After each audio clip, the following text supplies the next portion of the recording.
ഇന്ന് നമ്മൾ തയ്യാറാക്കുന്നത് 5 രുചികളിൽ 5 തരത്തിലുള്ള പുട്ടാണ് കേട്ടോ. അപ്പോൾ നമുക്ക് എങ്ങനെയാണ് നമ്മുടെ ആദ്യത്തെ ഈ ഒരു പുട്ട് തയ്യാറാക്കണമെന്ന് നോക്കാം.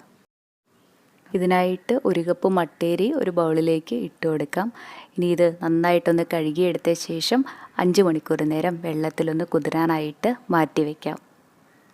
5 മണിക്കൂറൊക്കെ ആകുമ്പോഴേക്കും തന്നെ ഈ അരിയൊക്കെ നന്നായി തന്നെ കുതിർന്ന് കിട്ടിയിട്ടുണ്ടാവും.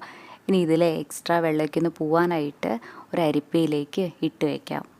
15 മിനിറ്റ് നേരം ഈ അരിയൊക്കെ അരിപ്പയിലേക്ക് ഇങ്ങനെ തന്നെ ഇട്ട് വയ്ക്കണേ. അപ്പോഴാണ് ഈ അരിയുടെ വെള്ളമൊക്കെ നന്നായിട്ട് പോയിട്ട് നമുക്ക് കിട്ടുക. 15 മിനിറ്റ് കഴിഞ്ഞാൽ ഇനി അരിയൊക്കെ ഒന്ന് പൊടിച്ചെടുക്കാനായിട്ട് മിക്സിയുടെ ജാറിലേക്ക് ഇട്ട് കൊടുക്കാം. ഇത് കുറച്ച് കൂടുതലായിട്ടുള്ളത് കൊണ്ട് ഞാൻ 2 പ്രാവശ്യമായിട്ടാണ് കേട്ടോ പൊടിച്ചിട്ടെടുക്കണത്. ഫൈൻ പൗഡറായിട്ടല്ല, നമ്മുടെ പുട്ടുപൊടിയൊക്കെ പോലെ ചെറിയ ചെറിയ തരിയായിട്ടാണ് കേട്ടോ പൊടിച്ചിട്ടെടുക്കേണ്ടത്. ഇത്രേ ഉള്ളൂ നമ്മുടെ ഈ ഒരു പുട്ടുപൊടി. ഇനി ഇത് നനച്ചെടുക്കേണ്ട ആവശ്യമൊന്നുമില്ല.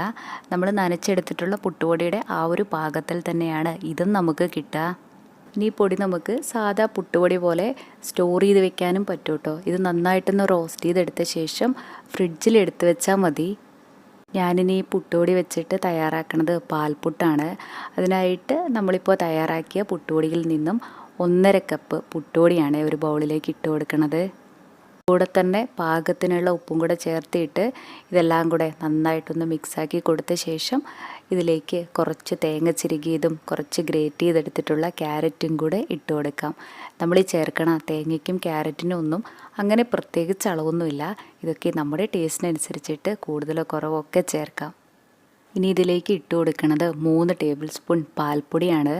നമ്മളിതാ ഈ ഒരു പാൽപ്പൊടിയും കൂടെ ചേർത്തിട്ട് നമ്മുടെ ഈ ഒരു പുട്ട് തയ്യാറാക്കുമ്പോഴാണ് കഴിക്കാനായിട്ട് ഒന്നും കൂടെ നല്ല ടേസ്റ്റ് ഉണ്ടാവുക. ഇതെല്ലാം കൂടെ നല്ലപോലെ ഒന്ന് യോജിപ്പിച്ച് കൊടുത്തു കഴിഞ്ഞാൽ ഇനി നമുക്ക് നല്ല വൃത്തിയുള്ള ഒരു കോട്ടൺ ക്ലോത്തിലേക്ക് ഈ ഒരു മിക്സ് ഇട്ട് കൊടുക്കാം. ഇനി ഇത് 4 സൈഡിൽ നിന്നും ഇങ്ങനെയൊന്ന് മടക്കി കൊടുക്കാം. ഇനി നമ്മുടെ പുട്ട് വേവിച്ചെടുക്കാനായിട്ട് ഒരു പാനിൽ പാകത്തിനുള്ള വെള്ളമൊഴിച്ച് കൊടുത്ത ശേഷം ഇങ്ങനത്തെ ഒരു റിങ് വെച്ച് കൊടുത്തിട്ട് അതിൻ്റെ മുകളിലായിട്ട് ഒരു പാത്രം വെച്ച് കൊടുത്തിട്ട് ഇതിൻ്റെ മുകളിലായിട്ടാണ് കേട്ടോ നമ്മുടെ ഈ ഒരു കൂട്ട് വെച്ച് കൊടുക്കണത്. ഇനി ഇത് മൂടി വെച്ച് ലോ ടു മീഡിയം ഫ്ലെയിമിൽ 15 മിനിറ്റ്. അപ്പോഴേക്കും നമ്മുടെ പുട്ടൊക്കെ നന്നായി തന്നെ വെന്ത് കിട്ടിയിട്ടുണ്ടാവും. ഈ ഒരു രീതിയിൽ തന്നെ പുട്ട് തയ്യാറാക്കണമെന്ന് ഒരു നിർബന്ധവുമില്ല. നിങ്ങൾക്ക് പുട്ടുകുറ്റിയിലിട്ട് തയ്യാറാക്കാനാണ് ഇഷ്ടമെങ്കിൽ അങ്ങനെ ചെയ്തോളൂ. ഇനി ഞാൻ നിങ്ങൾക്കൊരു ആപ്ലിക്കേഷൻ പരിചയപ്പെടുത്തി തരാം. ഷോർട്ട്കട്ട് എന്നാണ് ഇതിൻ്റെ പേര്. സിമ്പിളായിട്ട് നമുക്ക് വീഡിയോസൊക്കെ എഡിറ്റ് ചെയ്യാനായിട്ട് പറ്റണ ആപ്ലിക്കേഷനാണ് കേട്ടോ ഇത്. ഇതിൽ കുറേ നല്ല വീഡിയോ എഫക്ട്സുകളൊക്കെ ഉണ്ട്.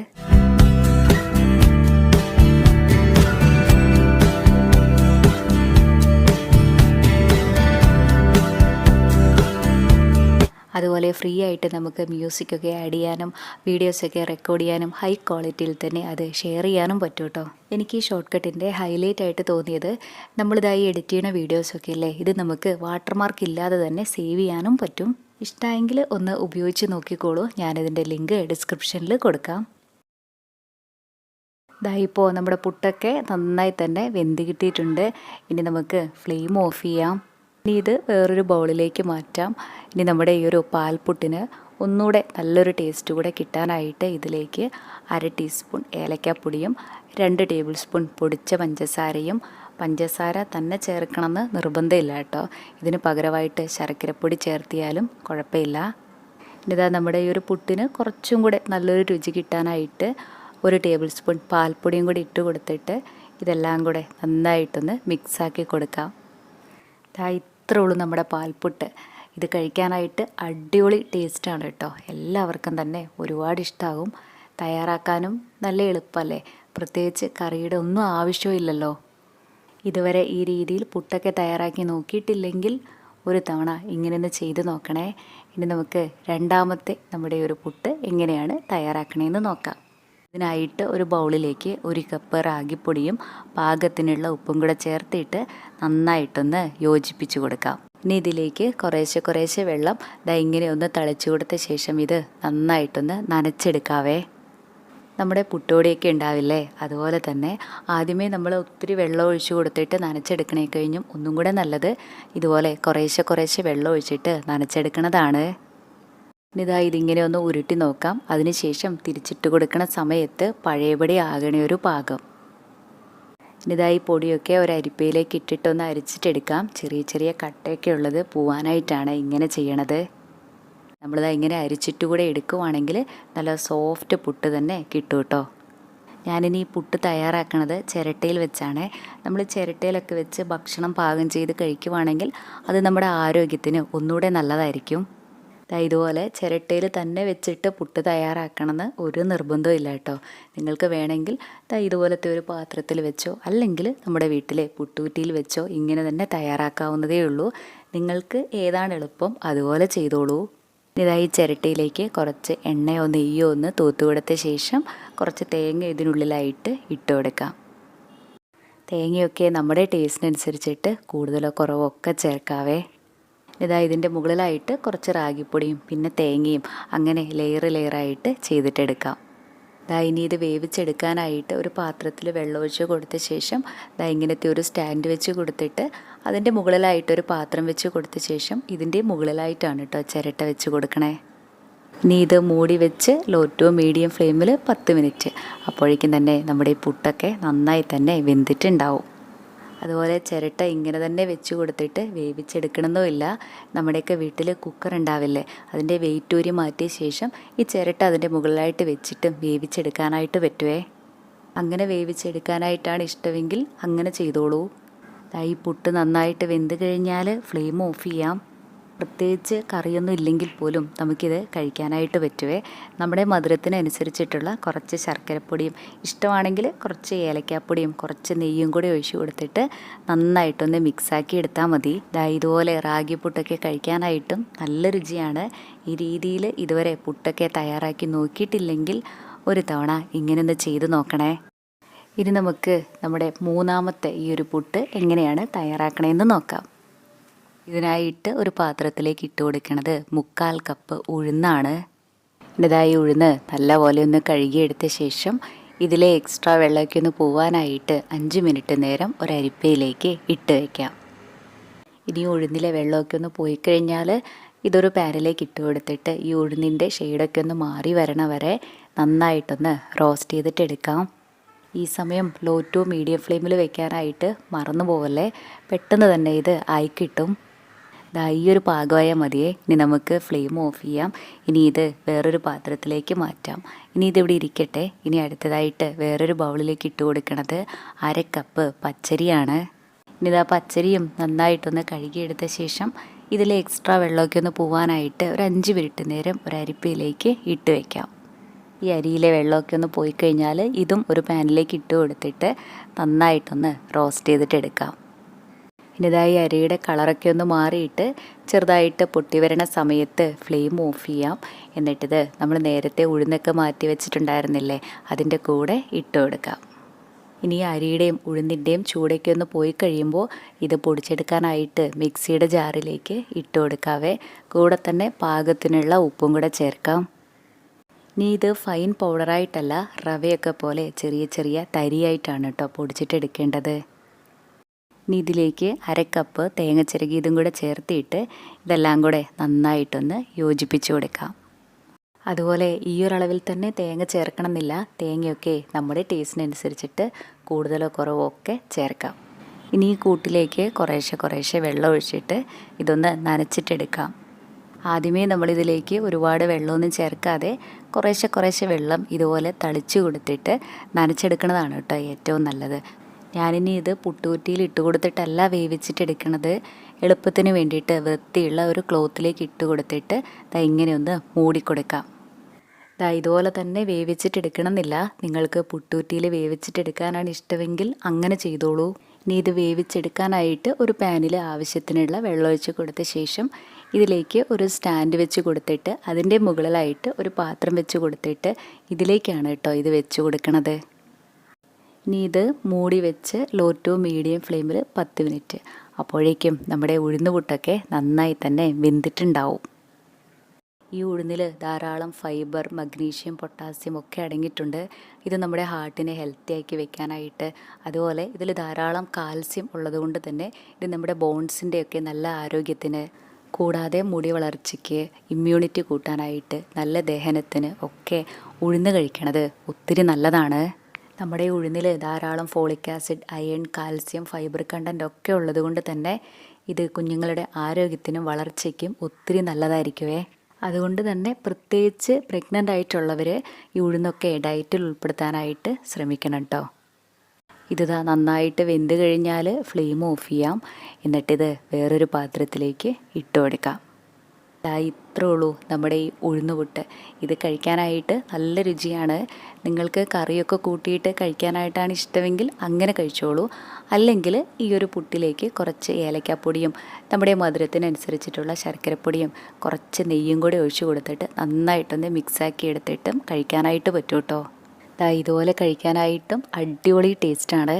കുട്ടികൾക്കൊക്കെ ഒരുപാട് ഇഷ്ടമാകും. ഇതുവരെ ഈ രീതിയിൽ ഉഴുന്നുപുട്ടൊക്കെ തയ്യാറാക്കി നോക്കിയിട്ടില്ലെങ്കിൽ ഒരു തവണ ഇങ്ങനെയൊന്ന് ചെയ്ത് നോക്കണേ. ഇനി നമുക്ക് നമ്മുടെ 4ാമത്തെ വെറൈറ്റി ആയിട്ടുള്ള പുട്ട് എങ്ങനെയാണ് തയ്യാറാക്കണമെന്ന് നോക്കാം. ഒരു പാത്രത്തിലേക്ക് 1 ടീസ്പൂൺ നെയ്യ് ഒഴിച്ച് കൊടുക്കാം. ഈ നെയ്യൊക്കെ ചൂടായി വരണ സമയത്ത് 1/2 ടീസ്പൂൺ കടുകും കുറച്ച് കറിവേപ്പിലയും ചതച്ചെടുത്തിട്ടുള്ള 1 ടീസ്പൂൺ കുരുമുളകും 1 ടീസ്പൂൺ കുഞ്ഞായിട്ട് അരിഞ്ഞെടുത്തിട്ടുള്ള ഇഞ്ചിയും നമ്മുടെ എരിവിന് ആവശ്യത്തിനുള്ള പച്ചമുളകും കൂടെ ചേർക്കാം. ഇനി ഇതെല്ലാം കൂടെ 1 മിനിറ്റ് നേരം ഒന്ന് വഴറ്റി കൊടുത്ത ശേഷം ഇതിലേക്ക് മീഡിയം വലിപ്പമുള്ള ഒരു സവാള ചെറുതായിട്ട് അരിഞ്ഞെടുത്തതും 3 ടേബിൾ സ്പൂൺ ഗ്രേറ്റ് ചെയ്തിട്ടുള്ള ക്യാരറ്റും പാകത്തിനുള്ള ഉപ്പും കൂടെ ചേർത്തിട്ട് ഇതെല്ലാം കൂടെ വീണ്ടും 1-2 മിനിറ്റ് നേരം നന്നായിട്ടൊന്ന് വഴറ്റി കൊടുക്കാം. ഇതാ നമ്മളിതിലേക്ക് ഇട്ട് കൊടുക്കുന്നത് 1 കപ്പ് ജവാർ ഫ്ലോറാണ്. ഇതിനെ ജോവർ ഫ്ലോർ എന്നും പറയാറുണ്ട്. ഇത് നമുക്ക് മിക്ക സൂപ്പർ മാർക്കറ്റിലും അല്ലെങ്കിൽ ഓൺലൈനായിട്ടൊക്കെ വാങ്ങിക്കാനായിട്ട് കിട്ടും കേട്ടോ. ഒരുപാട് ആരോഗ്യ ഗുണങ്ങളുള്ള സൂപ്പർ ഫുഡാണിത്. ഇത് നമ്മുടെ ഡയറ്റിൽ ഉൾപ്പെടുത്തണത് ഒത്തിരി നല്ലതാണ്. ഇനി ഇത് 2-3 മിനിറ്റ് നേരം നന്നായിട്ടൊന്ന് റോസ്റ്റ് ചെയ്തിട്ട് എടുക്കാം. ഈ പൊടിയുടെ പച്ചമണമൊക്കെ ഒന്ന് പോയി കഴിഞ്ഞാൽ ഫ്ലെയിം ഓഫ് ചെയ്യാം. ഇനി ഇത് തണുക്കാനായിട്ടൊന്ന് മാറ്റി വയ്ക്കാം. ചൂടൊക്കെ പോയി കഴിഞ്ഞാൽ കുറേശ്ശെ വെള്ളമൊഴിച്ച് കൊടുത്തിട്ട് നനച്ചെടുക്കാം. നമ്മൾ പുട്ടുപൊടിയൊക്കെ നനച്ചെടുക്കാറില്ലേ, അതുപോലെ തന്നെ എനിക്കിത് നന്നായിട്ട് നനച്ചെടുക്കാനായിട്ട് 4 ടേബിൾ സ്പൂൺ വെള്ളമാണ് കേട്ടോ വേണ്ടി വന്നത്. നന്നായിട്ട് നനച്ചെടുത്ത് കഴിഞ്ഞാൽ ഇതിലേക്ക് കുറച്ച് മല്ലിയിലയും കൂടെ ചേർക്കാം. മല്ലിയിലയൊക്കെ ചേർക്കാനായിട്ട് ഇഷ്ടമില്ലെങ്കിൽ ഒഴിവാക്കിക്കോളൂ. നമ്മുടെ ഈ ഒരു പുട്ടുപൊടി കറക്റ്റ് പാകത്തിലാണോ എന്നറിയാനായിട്ട് ഇങ്ങനെയൊന്ന് ഉരുട്ടി നോക്കാം. അതിനുശേഷം തിരിച്ചിട്ട് കൊടുക്കുന്ന സമയത്ത് പഴയപൊടി ആകണ ഒരു പാകം. ഇനി ഇത് വേവിച്ചിട്ടെടുക്കണത് ചിരട്ടയിൽ വെച്ചാണ്. ഈ ചിരട്ടയിൽ ധാരാളം ഫൈബർ കണ്ടൻ്റൊക്കെ ഉണ്ടാവും. അതുകൊണ്ട് തന്നെ നമ്മൾ ഫുഡൊക്കെ ചിരട്ടയിൽ കുക്ക് ചെയ്ത് കഴിക്കുവാണെങ്കിൽ അത് നമ്മുടെ ആരോഗ്യത്തിന് ഒന്നുകൂടെ നല്ലതായിരിക്കും. ഇത് ചിരട്ടയിൽ വെച്ച് തന്നെ വേവിച്ചെടുക്കണമെന്ന് നിർബന്ധമൊന്നുമില്ല. നമ്മുടെയൊക്കെ വീട്ടിൽ പുട്ടുകുറ്റി ഉണ്ടാവില്ലേ, പുട്ടുകുറ്റിയിൽ ഇട്ട് കൊടുത്തിട്ട് വേവിച്ചിട്ടെടുത്താലും മതി. ഇനി ചിരട്ടയിൽ കുറച്ച് എണ്ണയോ നെയ്യോ ഒന്ന് തൂത്ത് കൊടുത്ത ശേഷം ഇതിലേക്ക് 1-2 ടേബിൾ സ്പൂൺ തേങ്ങ ഇട്ട് കൊടുക്കാം. ഇതിൻ്റെ മുകളിലായിട്ട് ഗ്രേറ്റ് ചെയ്തിട്ടുള്ള കുറച്ച് ക്യാരറ്റും കൂടെ ചേർക്കാം. അതിനുശേഷം നമ്മളിപ്പോൾ മിക്സാക്കി വെച്ചിട്ടുണ്ടായിരുന്ന ജവാർ ഫ്ലോറിൻ്റെ കൂട്ടുകൂടെ ഇട്ട് കൊടുക്കാം. ഞാനിത് വേവിച്ചിട്ടെടുക്കുന്നത് കുക്കറിൽ വെച്ചാണ്. അതിനായിട്ട് വേകാനായിട്ട് ആവശ്യത്തിനുള്ള വെള്ളം ഒഴിച്ച് കൊടുത്തിട്ട് കുക്കറിൻ്റെ വെയിറ്റ് ഊരി മാറ്റിയ ശേഷം ഈ ചിരട്ട വെച്ച് കൊടുത്തിട്ട് മൂടി വെച്ച് മീഡിയം ടു ഹൈ ഫ്ലെയിമിൽ 5 മിനിറ്റ്. അപ്പോഴേക്കും നമ്മുടെ ഈ പുട്ടൊക്കെ നന്നായി തന്നെ വെന്ത് കിട്ടിയിട്ടുണ്ടാവും. നന്നായിട്ട് വെന്ത് കഴിഞ്ഞാൽ ഫ്ലെയിം ഓഫ് ചെയ്യാം. ഇനി ഞാൻ സിമ്പിളായിട്ടുള്ള വേറൊരു മെത്തേഡ് കൂടെ കാണിച്ചു തരാം കേട്ടോ. ഇതിനായിട്ട് നമ്മുടെ ഇഡ്ഡലി പാത്രത്തിൽ വേകാനായിട്ട് ആവശ്യത്തിനുള്ള വെള്ളമൊഴിച്ച് കൊടുത്ത ശേഷം ഒരു സ്റ്റീൽ പ്ലേറ്റോ അല്ലെങ്കിൽ ഒരു വാഴയിലോ വെച്ച് കൊടുത്തിട്ട് നമ്മുടെ ഈ ജവാർ ഫ്ലോറിൻ്റെ മിക്സ് ഇതിലേക്ക് ഇട്ട് കൊടുക്കാം. ഇനി ഇതിൻ്റെ മുകളിലായിട്ട് കുറച്ച് ഗ്രേറ്റ് ചെയ്തിട്ടുള്ള ക്യാരറ്റും തേങ്ങ ചിരുകിയതും കൂടെ ചേർക്കാം. ക്യാരറ്റും തേങ്ങയൊക്കെ നമ്മുടെ ടേസ്റ്റിനനുസരിച്ചിട്ട് കൂടുതലോ കുറവോ ഒക്കെ ചേർക്കാം. 5 മിനിറ്റ് തന്നെ മതിയാകും കേട്ടോ. അപ്പോഴേക്കും ഇതും നമുക്ക് നല്ലപോലെ വെന്ത് കിട്ടിയിട്ടുണ്ടാവും. ഇത് നമ്മൾ ചിരട്ടയിൽ വേവിച്ചെടുത്തതാണ്. ഇതിൽ നിന്ന് ആവി ഇങ്ങനെ കുറച്ച് നേരം വന്നുകൊണ്ടേയിരിക്കും. കൈയൊക്കെ പൊള്ളാതെ വേണം കേട്ടോ ഇങ്ങനെ എടുക്കാനായിട്ട്. ഇത് കഴിക്കാനായിട്ടും നല്ല രുചിയാണ്. പ്രത്യേകിച്ച് കറിയൊന്നും ഇല്ലെങ്കിൽ പോലും നമുക്കിത് കഴിക്കാനായിട്ട് പറ്റുമേ. ഇതുവരെ ഇതുപോലെ തയ്യാറാക്കി നോക്കിയിട്ടില്ലെങ്കിൽ ഒരു തവണ ഇങ്ങനെ ഒന്ന് ചെയ്ത് നോക്കണേ. ഇനി നമ്മുടെ 5ാമത്തെ ഈ ഒരു പുട്ട് എങ്ങനെയാണ് തയ്യാറാക്കണമെന്ന് നോക്കിയാലോ. ഇതിനായിട്ട് ഒരു പാനിലേക്ക് ഇട്ട് കൊടുക്കുന്നത് 1/2 കപ്പ് മട്ടേരിയാണ്. ഞാനിത് നല്ലപോലെ ഒന്ന് കഴുകിയെടുത്ത ശേഷം ഉണക്കിയെടുത്തതാണ് കേട്ടോ. അല്ലെങ്കിൽ നല്ല വൃത്തിയുള്ള ഒരു കോട്ടൺ ക്ലോത്ത് വെച്ചിട്ട് തുടച്ചിട്ട് എടുത്താലും മതിയേ. ഇനി ഇത് ലോ ഫ്ലെയിമിൽ വെച്ച് നന്നായിട്ടൊന്ന് റോസ്റ്റ് ചെയ്തിട്ടെടുക്കാം. 2-3 മിനിറ്റ് നേരം നമ്മളിത് ഇതുപോലെ ഇളക്കി കൊടുക്കുമ്പോൾ തന്നെ നമ്മുടെ അരിയുടെ കളറൊക്കെ മാറിയിട്ട് ഈ ഒരു പാകമായിട്ടുണ്ടാവും. ഇത്രയും ആയാൽ മതി. ഇനി നമുക്ക് ഫ്ലെയിം ഓഫ് ചെയ്യാം. എന്നിട്ടിത് വേറൊരു പാത്രത്തിലേക്ക് മാറ്റാം. ഇനിതാ നമ്മൾ ഇതേ പാനിലേക്ക് ഇട്ട് കൊടുക്കുന്നത് 1 കപ്പ് ഉഴുന്നാണ്. ഈ ഉഴുന്നും നല്ലപോലെ ഒന്ന് കഴുകിയെടുത്ത ശേഷം ഉണക്കിയെടുത്തതാണ് കേട്ടോ. ഇതും നമുക്കിനി നന്നായിട്ടൊന്ന് റോസ്റ്റ് ചെയ്തിട്ടെടുക്കാം. നമ്മൾ ഈ ഉഴുന്ന് കഴിക്കണതും നമ്മുടെ ആരോഗ്യത്തിന് ഒത്തിരി നല്ലതാണ്. ഇനിതായി ഉഴുന്നിൻ്റെയും ഷെയ്ഡൊക്കെ ചെറുതായിട്ടൊന്ന് മാറി വരണവരെ നന്നായിട്ടൊന്ന് ഇളക്കി കൊടുക്കാം. ഈ ഒരു പാകമായ മതിയേ. ഇനി നമുക്ക് ഫ്ലെയിം ഓഫ് ചെയ്യാം. ഇനി ഇത് നമ്മൾ നേരത്തെ റോസ്റ്റ് ചെയ്ത് മാറ്റി വെച്ചിട്ടുണ്ടായിരുന്ന അരിയിലേക്ക് ഇട്ട് കൊടുക്കാം. ഇനിതായി അരിയുടെയും ഉഴുന്നിൻ്റെയും ചൂടൊക്കെ ഒന്ന് പോയി കഴിഞ്ഞാൽ ഇതൊന്ന് പൊടിച്ചെടുക്കാനായിട്ട് മിക്സിയുടെ ജാറിലേക്ക് ഇട്ട് കൊടുക്കാം. ഫൈൻ പൗഡറായിട്ടല്ല, ചെറിയ ചെറിയ തരിയായിട്ടാണ് നമ്മളിത് പൊടിച്ചിട്ടെടുക്കണത്. ഇനി ഇതിലേക്ക് പാകത്തിനുള്ള ഉപ്പും കൂടെ ചേർത്തിട്ട് ഇതെല്ലാം കൂടെ നന്നായിട്ടൊന്ന് യോജിപ്പിച്ച് കൊടുക്കാം. ഇനിതാ നമ്മുടെ ഈ പുട്ട് നനച്ചെടുക്കാനായിട്ട് കുറേശ്ശെ വെള്ളമൊഴിച്ച് കൊടുക്കാം. ആദ്യമേ നമ്മൾ ഇതിലേക്ക് ഒത്തിരി വെള്ളമൊക്കെ ഒഴിച്ച് കൊടുക്കുകയാണെങ്കിൽ ഇതിൽ ഉഴുന്നൊക്കെ ഉള്ളത് കൊണ്ട് തന്നെ ഇതാകെ കട്ട പിടിച്ച് പോകും. അതുകൊണ്ട് കുറേശ്ശെ വെള്ളം ഒഴിച്ചിട്ട് ഇങ്ങനെ നനച്ചെടുക്കണതാണ് കേട്ടോ ഏറ്റവും നല്ലത്. ഇനിതാ നിങ്ങളിതുപോലെ നനച്ചെടുക്കുന്ന സമയത്ത് കട്ട പിടിച്ച് പോയാലും സാരമില്ല. ഇത് മിക്സിയുടെ ജാറിലേക്ക് ഇട്ട് കൊടുത്തിട്ട് ജസ്റ്റ് ഒന്ന് കറക്കിയെടുത്താൽ മതിയേ. എനിക്കിത് നന്നായിട്ട് നനച്ചെടുക്കാനായിട്ട് 1/2 കപ്പ് പ്ലസ് 2 ടേബിൾ സ്പൂൺ വെള്ളമാണ് കേട്ടോ വേണ്ടി വന്നത്. ഇനി നമ്മൾ സാധാ പുട്ടൊക്കെ ഉണ്ടാക്കണ പോലെ പുട്ടുകുറ്റിയിലിട്ടും നമുക്കിത് തയ്യാറാക്കാനായിട്ട് പറ്റും. അല്ലെങ്കിൽ നമ്മുടെയൊക്കെ വീട്ടിൽ ഇതുപോലത്തെ ചെറിയ പാത്രങ്ങളൊക്കെ ഉണ്ടാവില്ലേ, ഇതിലിട്ടിട്ടും നമുക്കിത് തയ്യാറാക്കാനായിട്ട് പറ്റുമേ. നമുക്ക് ഏതാണ് എളുപ്പം അതുപോലെ ചെയ്യാം. ഞാൻ ഈ ഒരു പാത്രത്തിൽ വെച്ചാണ് തയ്യാറാക്കണത്. അതിനായിട്ട് കുറച്ച് തേങ്ങ ചിരകിയത് ഇട്ട് കൊടുത്ത ശേഷം പിന്നെ നമ്മുടെ പുട്ടുപൊടിയും പിന്നെ തേങ്ങയും അങ്ങനെ ലെയറായിട്ട് ഇട്ട് കൊടുക്കാം. കുറച്ച് കൂടുതലായിട്ട് തേങ്ങയൊക്കെ ചേർത്തിട്ട് നമ്മുടെ ഈ ഒരു പുട്ട് തയ്യാറാക്കുമ്പോഴാണ് കേട്ടോ കഴിക്കാനായിട്ട് ഒന്നും കൂടെ നല്ല ടേസ്റ്റ് ഉണ്ടാവുക. ഇനി ഇത് വേവിച്ചെടുക്കാനായിട്ട് ഒരു പാനിൽ വെള്ളമൊഴിച്ച് കൊടുത്ത ശേഷം ഇങ്ങനത്തെ ഒരു റിങ് വെച്ച് കൊടുത്തിട്ട് ഇതിൻ്റെ മുകളിലായിട്ടൊരു പാത്രം വെച്ച് കൊടുത്തിട്ട് ഇതിൻ്റെയും മുകളിലായിട്ടാണ് കേട്ടോ നമ്മുടെ ഒരു പാത്രം വെച്ച് കൊടുക്കണേ. ഇനി ഇത് മൂടി വെച്ച് ലോ ടു മീഡിയം ഫ്ലെയിമിൽ 10 മിനിറ്റ്. അപ്പോഴേക്കും തന്നെ നമ്മുടെ ഈ പുട്ടൊക്കെ നന്നായി തന്നെ വെന്ത് കിട്ടിയിട്ടുണ്ടാവും. നല്ലപോലെ ഇതൊന്ന് വെന്ത് കഴിഞ്ഞാൽ ഫ്ലെയിം ഓഫ് ചെയ്യാം. ഇത്രേ ഉള്ളൂ നമ്മുടെ അരിയും ഉഴുന്നും ഒക്കെ ചേർന്നിട്ടുള്ള ഈ ഒരു പുട്ട്. നമ്മൾ പച്ചരിയും ഉഴുന്നും ഒക്കെ വെച്ചിട്ട് ഇതിന് മുന്നും പുട്ടൊക്കെ തയ്യാറാക്കിയിട്ടുണ്ടായിരുന്നു. പക്ഷേ ആ ഒരു രുചിയേ ആയിരിക്കില്ല കേട്ടോ മട്ടേരിയും ഉഴുന്നും ഒക്കെ വെച്ചിട്ട് പുട്ട് തയ്യാറാക്കുമ്പോൾ. ഇത് രണ്ടിനും 2 രുചിയായിരിക്കും. ഇതുവരെ ഈ രീതിയിലൊക്കെ പുട്ടൊക്കെ തയ്യാറാക്കി നോക്കിയിട്ടില്ലെങ്കിൽ ഒരു തവണ ഇങ്ങനെയൊന്ന് ചെയ്ത് നോക്കണേ. അതുപോലെ ഈ വീഡിയോ ഇഷ്ടപ്പെടുവാണെങ്കിൽ കൂടുതൽ നല്ല റെസിപ്പീസിനായി നമ്മുടെ ഈ ചാനൽ സബ്സ്ക്രൈബ് ചെയ്യാനും മറക്കല്ലേ കേട്ടോ. താങ്ക്